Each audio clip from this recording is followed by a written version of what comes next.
let's rock and roll through the plate a little bit more and see what we might need to match.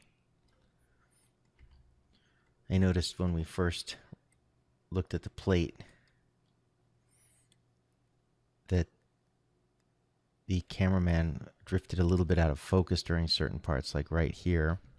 You can see she drifts a little bit out of focus because there's a bit of a dolly moving towards her. So there's a rack focus that needed to be done. She slips out of focus ever so slightly right there. And then slowly comes back into focus near the end of the shot. So we'll need to match that in our CG. If we want everything to line up well, we'll also need to match the grain in this shot. There's the red grain and the green grain and the blue grain. There's a lot of grain in the plate that's not in the CG tentacle.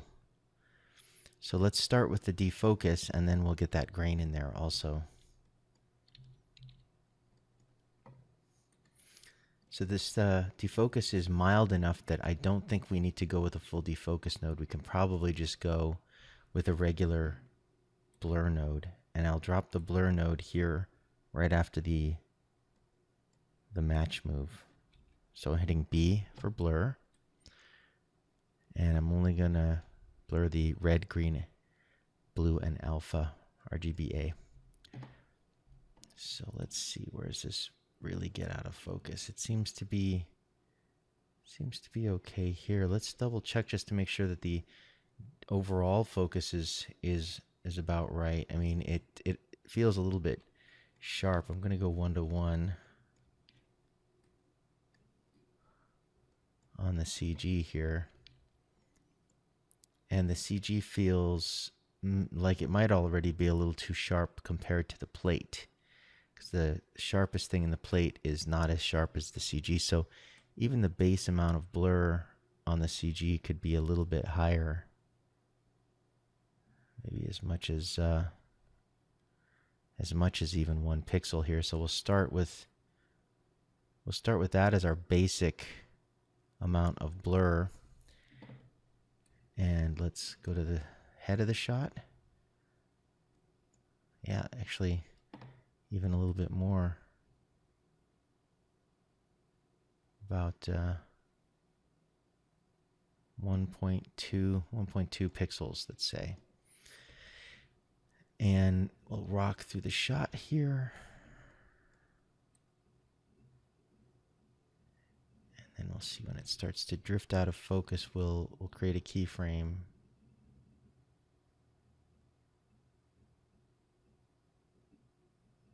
Right about here is where it starts to get less focused. So we'll set a key, and then we'll move to where it gets the most out of focus. And we'll set another key to try to match that.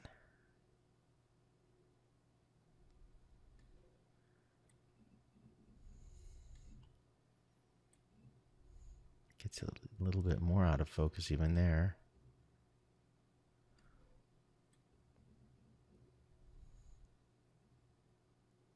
And it looks like we don't have to touch it again, just because by the time it gets in focus again, the tentacle has gone away. So we won't monkey with it at all. Oh, that is so gross. We might go in there and touch up that warp. We might have gone a little too far with that grid warp. I'm going to do that while we're here, because it's looking too extreme for my taste. A little too, bumping up a little too much right there.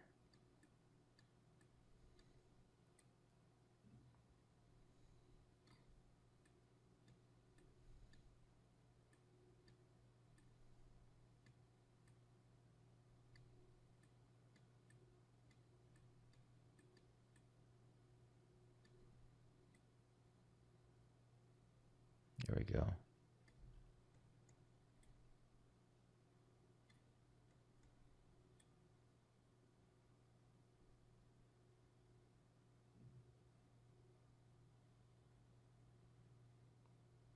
And at the very end here, you know what? I'm going to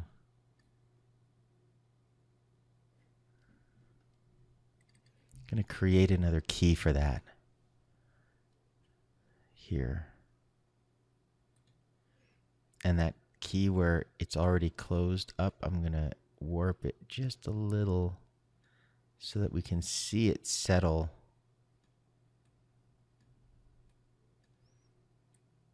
after the tentacle has gone away. So we have a few more frames of the distortion to really sell the grossness. There you go. Okay, so we got the blur in. We touched up our warp a little bit. Now we need some grain. So let's start with every grain here, and we're just going to every grain up everything.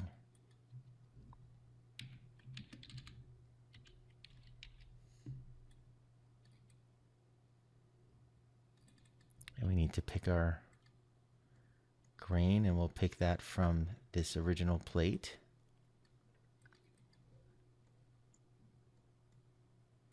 Pick a big flat area from the original plate. And we'll view here at the merge node to see how we're doing. There's the red, so we'll disable. Here's the green, and here's the blue. Looks like it's getting a pretty good match right out of the box, but just to really make sure that it's working well, under the Advanced tab here and Grain Response, we're going to use the Sampled Grain Response.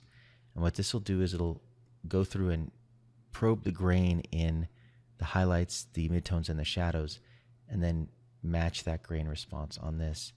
That's looking like a pretty good match, so I don't think I'm gonna go too far beyond the, looks like the green could maybe use a little bit more intensity. Red is looking pretty good. Maybe could use a little bit more.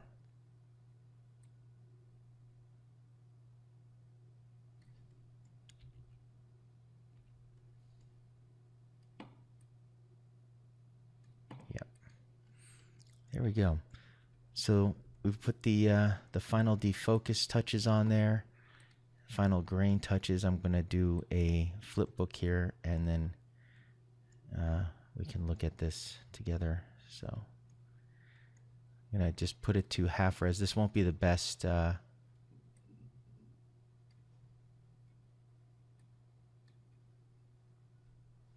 just do a flip book.